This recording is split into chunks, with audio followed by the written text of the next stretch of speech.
Hello guys, good morning. કેમ છો બધા? મજામાં? તો મજામાં થશો તો સ્વાગત છે મારી ચેનલ આરઆર જલો વ્લોગમાં. અને તમે બધા હંધાય હારા થશો અને સારું જ રહેવાનું. અને અમારે જો હેલો ગાઈસ, ગુડ મોર્નિંગ. સ્વાગત છે તમારું આરઆર જલવા ચેનલમાં. તો આજે અમે જવાના સવી ક્યાં જવાનું? દવા લેવા. અમારે આંગળી જો મત દીધેલું છે, દેખાય તમને મત વાળું? એ આંગળી છે તૂટી ગઈ, મત દીધું ને તૂટી ગઈ. એટલે પહેલા તૂટી ગઈ, દડો વાગી ગયો એટલે તૂટી ગઈ. તો એનો હું કહેવાય અક્ષર પડાવો તૂટી ને 15-20 દી થઈ ગયા. હા, તૂટીને એટલા દિવસ થઈ ગયા, પણ હું કે ટાઈમ નથી મળતો રિંકીને. હું તો મારે તો ટાઈમ ટુ ટાઈમ જ હતો. મારે તો કાંઈ એવું કંઈ હતું નહીં ભાઈ. થોડું થઈ ગયું છે.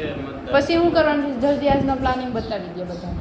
પછી એની પછી કાંઈ શું કહેવાય, પહેલાં જાવી તો ખરા હોસ્પિટલ, ઓલા પર જાવી રામચંદ્ર મંદિર સરકારી હોસ્પિટલમાં. ઓકે ગાઈસ, તો હાલો અમે જઈએ હોસ્પિટલે. ગાઈસ, તો ફાઇનલી શું કહેવાય, કાકડી આવી ગયા છે એટલે એક્સરો પડાવી દીધો. ગાઈસ, અને શું કહેવાય, અહીંયા રામચંદ્ર મંદિર 200 રૂપિયા ફી છે એક્સરો પડાવીને 200. તો શું કહેવાય, એક્સરો પડાવ્યો એ 12 વાગ્યાનું કીધું મારે, એ 11:30 ઉપર થયું છે. 12 વાગ્યે કે આવશે કે જો જોવું પડશે કે દડો વાગ્યો, પણ કે ટેનિસના દડાથી નહોતો. ટેનિસનો દડો લગભગ નહોતો, ઓલો હતો લાલ દડો આવે ને. હા, તો નહીં લાલ દડો. તો શું કહેવાય, લાલ દડાથી એવું જોયું છે. જોઈ તૂટી ગયો મને લાગે, આ સાઈડથી તૂટી ગઈ. તો અહીંથી ભાઈ હે ન તૂટે.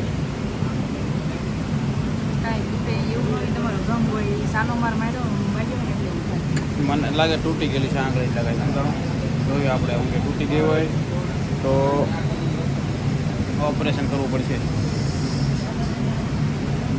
નહીં તૂટી હોય તો દવા આવશે. ફ્રેક્ચર થઈ ગયું છે લગભગ, મને એવું લાગે.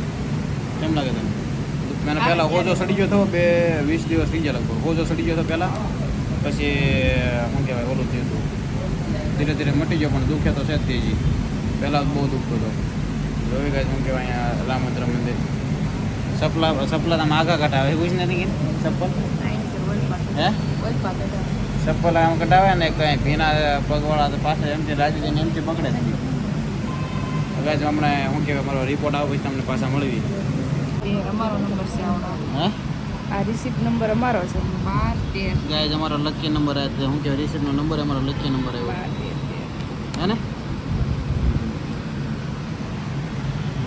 અચ્છા, નહીં સાના રહી જાવ. રોવાય નહીં, એમાં રોવાય નહીં. ગાઈસ, તો અમે હોસ્પિટલેથી આવી ગયા છીએ અને એટલી વાર લાગી. મને તો હોસ્પિટલે ઘડીક ચક્કર આવવા મળ્યા. બોલો, બધાને જોઈને જઈને એવું બધું થતું હતું. હું તો બેઠી હતી તે મેં તો કશું કંઈ કર્યું જ નહોતું.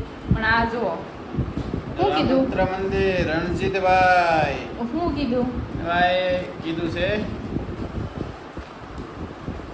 દડો કાંઈ કીધું નથી. ખોટે આ તો પણ બોલો ને. દડો વાગવાથી આંગળી દુખે છે. ગુણ કર્યા કરે. દડો વાગવાથી આંગળી દુખે છે. એના કારણે ભાઈ હું કે એક્સરો પડાયો આંગળીનો. એ આંગળીમાં એ પહેલા કેટલા ભાઈ રામચંદ્ર મંદિર અને આગળ મારો એક્સરો આવ્યો. ઓ, એના આંગળા તો શું કેવા લાગે. એમાં જે તો આ આંગળી આવડ્યા અહીંયા આવડ્યું અહીંયા મને દડો વાગેલો અહીંયા. અને ઈ બીજી એક આંગળી જોઈ કાંઈ આમ તકલીફ દેખાય કાંઈ? ના કશું કાંઈ. ના નથી દેખાતો. ના આ તો કાંઈ જો ઈવડી છે આમ ઉપર રાખને તો કાંઈ દેખાતું તો નથી. આમાં કાંઈ તકલીફ તો કાંઈ નથી લાગતી. નથી લાગતી કાંઈ. ડોક્ટર અમારા આમ કહેવાય રિંકી વેગડ ડોક્ટર ચેક કરી લીધી. આ તો પણ એમની એમાં દેખાય તો ખરા ને કે ભાંગેલું તૂટેલું તો શું કાંઈ દેખાતું નથી. સોખે સોખા આંગળા દેખાય. હાઈટકા ડોક્ટર રિંકી વેગડે ચેક કરી લીધો દવા એટલો કાંઈ નો આઈ એમ નો ડોક્ટર. પછી આપી છે ભાઈ આવડી દવા લઈ પછી ભાઈ એને એમ કીધું છે કે હે ને જો કેસરી પછી ભાઈ હું કહેવાય દવા કલરના ટીકડા દવા આપીને પછી એમણે એમ કીધું ડોલા ઓઝા સાહેબને અહીંયા ડૉક્ટરે એને દેખાડી દીધું. એણે એમ કીધું કે ભાઈ એટલું બધું કંઈ વાંધો નોર્મલ છે, એટલે કે તમે દવા પીજો અને બરફથી શેકાઈ કરજો. શું કહેવાય, શેક આપજો. હા, શેક આપજો એમ કીધું. અને કે હવે શું કે મેચ રમવાનો હતા. મને બહુ ડૉક્ટર સાહેબ એવું કીધું ને પેલા હું ત્યાં દવાખાને નથી તો પછી સાહેબે એમ કીધું ને કે મેં પૂછ્યું ને મેં કીધું હું છું એમ હું કીધું ડૉક્ટરે તો એ કે મેસરામાં સાહેબ ના પાડી દીધી. મને એટલું ગમ્યું, મને એટલું મજા આવી ગઈ ને એટલું મજા આવી ગઈ ને આ છોકરો ખોટું બોલીને મેસરામાં આવી જાય છે. એટલે હવ ના કરેલા હવ ભોગવે એટલે થોડાક ટાઈમમાં જતા એમ કીધું ખાલી થોડાક ટાઈમમાં જતા અમે કીધું મને નોર્મલ છે કશું કાંઈ નથી એવું છે ગાઈસ, પણ ખોટા આમથી આમ દોડાયા કરે એવા કાંઈ હતું નહીં ખોટા દુખે છે ગાઈસ મને પણ કાંઈ આવ્યું નથી. તમે હાસા કે આ હાસું હાલી હાસુ આયા એમાં પહેલા મને લાવ્યું હતું તેમાં થોડી કેવલા ભાઈ કહેતા કે લાગે છે ટાઈટ પડી ગઈ કાંઈ લાગતું તો નથી ભાઈ. પછી મને દુખે છે તો આમ કરું તો દુખે ઈ એવું સાનો માર વાગ્યો હોય કે નહીં યાર, એટલે ઓકે સારું થઈ જશે, ડોન્ટ વરી. તો મને બોજો સડી ગયો તો હવે આ ઉતરી ગયો છે આયા મડ્યું ના ઓકે ભાઈ આ તો જરૂરી છે ને ભાઈ આને મત દેવાનો ટક કરી મને તો ભારે ચાલુ ગાય અમારા ગામમાં ઓલા ભાઈ અમારે વન્નાભાઈ સુરાસમાં અમારા ગામમાં જીતી ગયા છે સરપંચ, તો એને કોંગ્રેચ્યુલેશન, ખૂબ ખૂબ ધન્યવાદ ત્રાંબક ગામના સરપંચ બનવા માટે. ઓકે ગાઈસ, હવે જમીને મળશું. અમારા ગામ ભાઈ કે ફાઇનલી મારું બધું કમ્પ્લીટ થઈ ગયું. હવે શું કહેવાય ડોક્ટર ચેક કરવા બેઠી જશે, જોવે છે ક્યાં થાય કે નથી જો દેખાય કઈ આમાં કઈ આંગળી ભાઈ કઈ આંગળી છે ખબર ન પડતી તમને. એક જો આ ઈ આંગળી ને આ એન પાડો હા ઈ આંગળી બે આંગળીનું કેમ? બે એટલે બે એક્સ્ટ્રા બે પડેલા છે. એક આમ આંગળી કરાવી રાખી ને એક આમ સીધી રાખી એમ એવી રીતે. એટલે ઈ એક જ આંગળી છે. દેખાય કઈ? હા કાંઈ છે ડોક્ટર ના પડે આઈથી એટલું હાડકું નીકળી ગયું. હે આઈથી એટલું હાડકું મને લાગી તો થોડું છે એમ પહેલા નથી કઈ. હા એવું કાંઈ નથી. જોઈ જાત ખબર પડી જાય એવું કંઈ નથી. થોડા મોટા આંગળા આવે આપણે. એલા એમાં કરેલા હોય તો ખાલી જોઈન્ટ ક્લિયર દેખાડવા માટે એમ. તો ગાઈસ હવે હે ને ગાઈસ તો અમારે હે ભાઈ બને ને અમારે રિંકી બનાવે છે ઓલું હું બનાવ રિંકી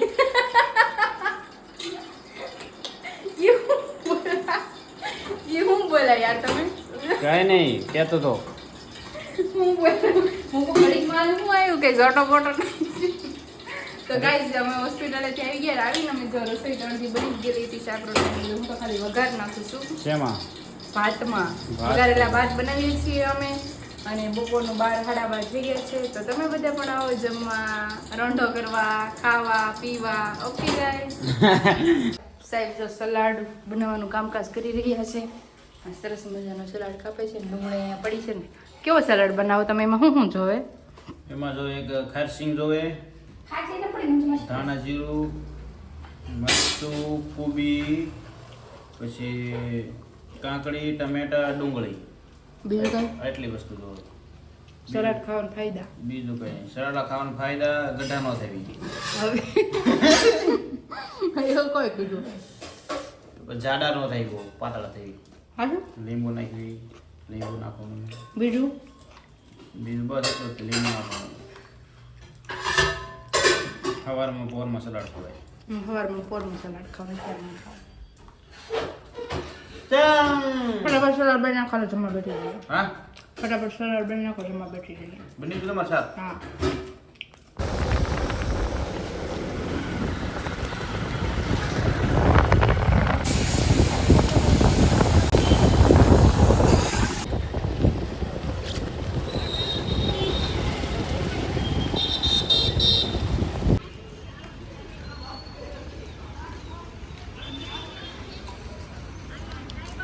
દર ગુરુવારે અહીંયા દર્શન કરવા આવું છું સાંઈબાબાના.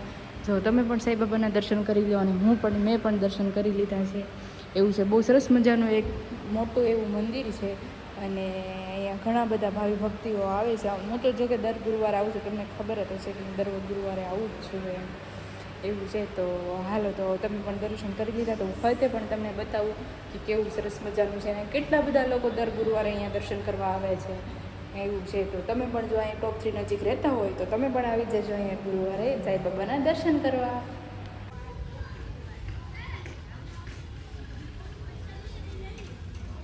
તો અમે સરસ મજાના સાંઈબાબાના દર્શન કરીને ગયા છીએ, અને આજે વહેલા આવ્યા છીએ, અને આજે આપણે વહેલા વિડીયોને એન્ડ કરી દઈશું, કારણ કે કાલ રથયાત્રા છે ને એટલા માટે. તો આપણે કાલે રથયાત્રાનો સરસ મજાનો એક બ્લોગ બનાવશું અને તમને આખી રથયાત્રા બતાવશું કે રથયાત્રા ક્યાંથી નીકળે, શું શું વસ્તુ છે એમાં, શું શું શું નહીં, એવી રીતના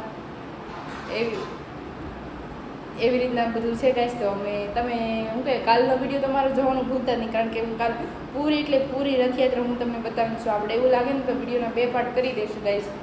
તો બન્યા રહેજો અમારા વિડીયોમાં, અને જો તમને આ વિડીયો ગમે તો લાઈક, શેર અને સબસ્ક્રાઈબ કરવાનું ભૂલતા નહીં. મળશું નેક્સ્ટ બ્લોગમાં, ત્યાં સુધી બન્યા રહેજો અમારા વિડીયોમાં. Bye bye.